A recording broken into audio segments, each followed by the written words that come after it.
విద్యార్థులకు సమయానికి అనుగుణంగా బడి బస్సులు నడపాలి. విద్యార్థులకు బడి బస్సులు లేక చాలా మంది విద్యార్థులు చదువుకు దూరము.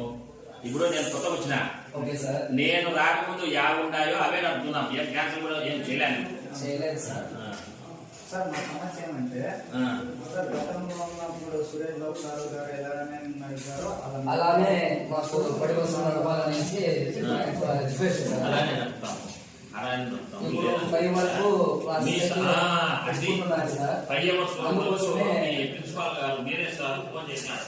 సార్ చేశారు చెప్పినాడు సార్. అది 5 వరకు కూడా మాకు అక్కడికే బస్సు ఒకటి వీరేష్ గారు